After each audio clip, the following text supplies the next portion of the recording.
कर दें हैं। शुरू। सबको नमस्कार, मेरा नाम उत्तम कुमार हुआ। मेरे यूट्यूब चैनल में आपका स्वागत है। मैं अभी आप लोगों को ग्राम संगठन का अष्टसूत्र के बारे में बताने जा रहा हूँ। आप देखिएगा जी, कोई भी जो है कि सूत्र है, कोई भी संस्था चलाना है या कोई भी काम करना है, उसका एक फार्मूला, एक सूत्र होता है।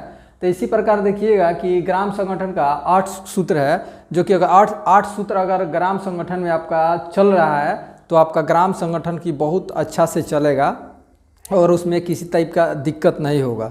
तो इसको आपको लोग ध्यान से देखिए और इसको समझिए। ये जो 8 सूत्र है, या इससे पहले हम आपको 5 सूत्र बताएं, तो इसको आपको अगर ग्राम संगठन या समूह को बहुत अच्छा से भली भांति चलाना है तो इसको सदस्य तक भी जाना पड़ेगा। न कि स्टाफ लोगों के पास रहेगा या जीविका मित्र हो गए या बुक कीपर लोगों के पास रहेगा तो उससे ही आपका ग्राम संगठन नहीं चलेगा। ये जो है कि सदस्य तक जाएगा तो सदस्य लोग देखेंगे कि हमारा जो हम जिस संस्था में जुड़े हैं, जिस ऑर्गेनाइजेशन में जुड़े हैं, वो कैसे चलता है, तो उन लोगों को समझ बनेगा। तो आपका जो कि जो भी वापसी नियोजन है, जो कि कोई भी वापसी करना है तो उसमें वापसी नियोजन जो कि सही ढंग से सही समय पर आएगा। नहीं तो वो लोग क्या करती है, जो समझती है चलिए ये तो चल रहा है, कैसे चल रहा है, तो ऐसे नहीं चलना है। तो आपको जो कि सूत्र का फॉलो करना पड़ेगा, सूत्र को बताना पड़ेगा, देखना पड़ेगा, समझना पड़ेगा। तो हम देख रहे हैं जो काफ़ी लोगों को 8 सूत्र में दिक्कत होता है, तो इसलिए हम लोग इसको आपको दे रहे हैं कि अगर ये आप देख लीजिएगा 2-4 बार तो आपको 8 सूत्र जो है कि पूरा कन्फर्म जो है कि हो जाएगा। तो आप देखिएगा कि यहाँ पे दिए हैं ग्राम संगठन के 8 सूत्र। यहाँ पे दिनांक दिया गया है, जैसे 28/12/2021 को आपको बता रहे हैं। अब देखिएगा 1 नंबर ग्राम जो 8 सूत्र में पहल का सूत्र है, ग्राम संगठन में गरीब एवं अत्यंत गरीब SC/ST सदस्यों का जुड़ाव। ये जो है कि जो ग्राम संगठन है उसके अंतर्गत जितने SC/ST या अत्यंत गरीब हैं, POP जो लोग हैं, जो लोग समूह में जोड़ने की योग्यता रखते हैं, उनको समूह से और ग्राम संगठन में जुड़ाव करना है। पहले तो सदस्य को हम ग्राम संगठन में समूह में जुड़ेंगे, समूह में जोड़ने के बाद उसको हम लोग ग्राम संगठन में जोड़ते हैं।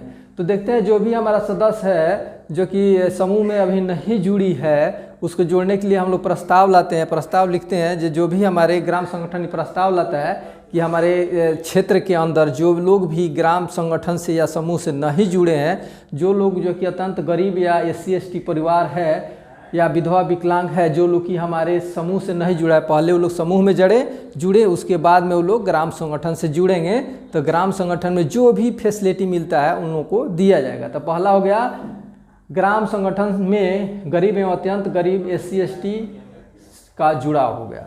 अब दूसरा में देखिएगा, मांग के अनुसार सदस्यों द्वारा समूह में नियमित ऋण वापसी।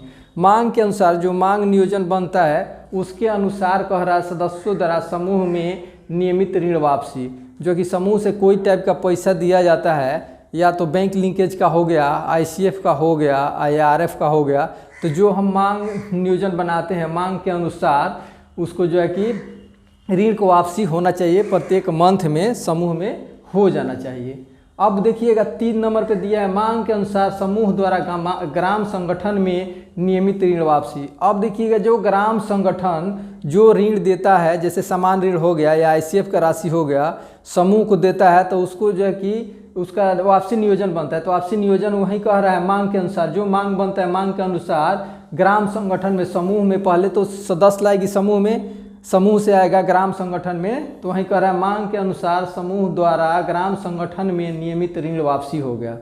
अब आप देखिएगा चौथा इसका नियम है, ग्राम संगठन में उपलब्ध राशि का नियमित उपयोग। जो ग्राम संगठन में राशि है, जैसे देखिएगा जब ग्राम संगठन का खाता खुल जाता है तो उसमें HRF आता है, FSF आता है, तो ये पैसा जो है कि आता है, या जो है कि अभी देखिएगा ये कैप फंड हो गया या अनेकों टाइप का फंड आता है। तो देखते हैं कि लोग ग्राम संगठन में पड़े रहता है तो उसका उपयोग सही से नहीं हो पाता है, तो उसको हम क्या करेंगे, जैसे जो राशि आया है उसको समय के अनुसार उसको मिनटाइज करते हुए सदस्य को, इस समूह को हम लोग लोन के रूप में दे देंगे। तो पैसा जब सदस्य के पास जाएगा तो कहीं ना कहीं चलेगा, तो उससे ब्याज आएगा, तो उससे जो है कि ग्राम संगठन का इनकम भी जनरेट होगा। तो वहीं कह रहा है ग्राम संगठन में उपलब्ध राशि का नियमित उपयोग। नियमित माने प्रत्येक महीना, जैसे दिया है जो HRF का आपका आया हुआ हेल्थ रिस्क फंड का पैसा आया, तो उसमें आपको प्रत्येक मंथ में जो है कि प्रत्येक सदस्य को कोई बीमार हो रही है तो उनको देना है।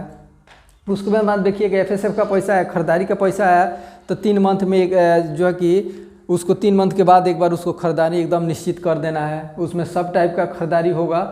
अब ये हो गया, तो यही कह रहा है कि जो उपलब्ध राशि है, जो जिस हेड का राशि है उस हेड में उसको खर्चा माने उस हेड में उसको दे देना है। अब देखिएगा 5वां में कह रहा है मांग के अनुसार समूह द्वारा बैंक को नियमित ऋण वापसी। अब मांग के अनुसार समूह द्वारा बैंक को नियमित ऋण वापसी, जैसे देखिएगा जो अभी जो है कि जो CCL का बैंक लिंकेज का पैसा आता है तो मांग के अनुसार बैंक में जाते रहेगा तो उसमें NPA PNPA का संभावना नहीं रहेगा। न तो देखा जाता है कि बार बार NPA PNPA होते रहता है, इसमें स्टाफ लोग और बैंकर लोग भी काफ़ी परेशान रहते हैं। तो पैसा अगर मांग के अनुसार प्रत्येक मंथ में आ रहा है तो आएगा तो उसमें बैंक में वो अपना वापसी नियोजन सही रहेगा।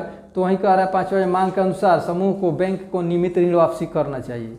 उसके बाद में देखिएगा 6वां में दे रहा है SC ST सदस्यों को खाद्य सुरक्षा निधि में प्राथमिकता एवं उपलब्धता। इसमें आप देखिएगा खाद्य सुरक्षा निधि जो FSF हो गया, जिसमें जो है कि फूड सिक्योरिटी फंड होता है, इसमें जो कि चावल, दाल, सोयाबीन के दाना, गुड़ या तेल खरीदारी होता है, उसमें दिया हुआ है कि उसमें प्राथमिकता दीजिए जो कि अत्यंत गरीब हैं या दबे कुचले लोग माने अत्यंत गरीब हैं, SC ST के सदस्य हैं, उसमें उन लोगों को प्राथमिकता के आधार पे सबसे पहले उनको दिया जाए, उसके बाद जो लोग संपन्न लोग हैं उनको दिया जाए। तो देखिएगा जो बहुत लोग जो है कि वो किनने की स्थिति में नहीं है और उसको क्या होता है जो उसको ना दे करके जो लोग संपन्न लोग हैं जो कि अपना चावल दाल किनने की स्थिति में उनको ही पैसा दिया, उनको जो है कि अन्न पहले प्राप्त किया जाता है। तो ऐसा ना करके इसमें कह रहा है कि सबसे पहले उसको हम क्या करेंगे, सदस्य SC ST सदस्य एवं को खाद्य सुरक्षा निधि में प्राथमिकता एवं उपलब्धता देना है। इसमें आप अत्यंत गरीब को भी रख सकते हैं। अब देखिएगा 7वां में कह रहा है SC ST सदस्यों को स्वास्थ्य सुरक्षा निधि में प्राथमिकता एवं उपलब्धता। जैसे हम बताएं कि प्रत्येक ग्राम संगठन को 50,000 रुपया आता है स्वास्थ्य सुरक्षा निधि में, तब स्वास्थ्य सुरक्षा निधि में आता है और प्रत्येक मंथ में प्रत्येक सदस्य जो कि 10-10 रुपया जो है कि अपना जो कि पूंजी पैसा जमा करती है कहाँ, समूह में। और जब ग्राम संगठन का बैठक होता है तो उसमें वो लोग पैसा लेकर के जाती है तो ग्राम संगठन में जमा करती है, तो उन लोग को अपना भी स्वास्थ्य सुरक्षा निधि में प्रत्येक सदस्य 10 रुपये जमा करती है। तो वहीं कह रहा है SC ST सदस्यों को स्वास्थ्य सुरक्षा निधि में प्राथमिकता है उपलब्धता। उसको अगर मान लीजिए कोई 10 गो सदस्य एक ही बार मांग कर रही है पैसा को, तो उसमें निर्धारण कैसे करेंगे, तो सबसे पहले SC ST सदस्य को उसमें हम उपलब्धता निर्धारित करेंगे। अब आइएगा देखिएगा कि 8 में दिया है सदस्य, 8 में है SC ST सदस्यों को आजीविका स्रोतों से जुड़ाव। आजीविका स्रोतों से मैं उसको जो है कि लाइवलीहुड से जुड़ाव कर देना है। जैसे अभी हो गया मुर्गी पालन चल रहा है, बकरी पालन चल रहा है, या मधु पालन या मछली पालन चल रहा है, या अनेकों प्रकार छोटा मोटा काम चल रहा है, जैसे छाँटी वटी टोकरी बुनाई का काम चल रहा है। अभी देखिएगा कि SJY जीविको सततपार्जन योजना चल रहा है, तो इसमें भी उसको क्या करा, जीविका गतिविधियों से जुड़ाव करना है कि उनका इनकम जनरेट हो, तो वो जो है कि अपना जो है कि इनकम जनरेट करे और मुख्य धारा में आ जाए। अब मैं अपना वीडियो को यहीं पे समाप्त करता हूँ और सूत्रा को देखिए और पूरा ग्राम संगठन में लागू कराइए पूरा, और मेरे वीडियो को ज़्यादा से ज़्यादा लाइक, सब्सक्राइब और शेयर कीजिए और हमारा वीडियो को अंत तक देखिए।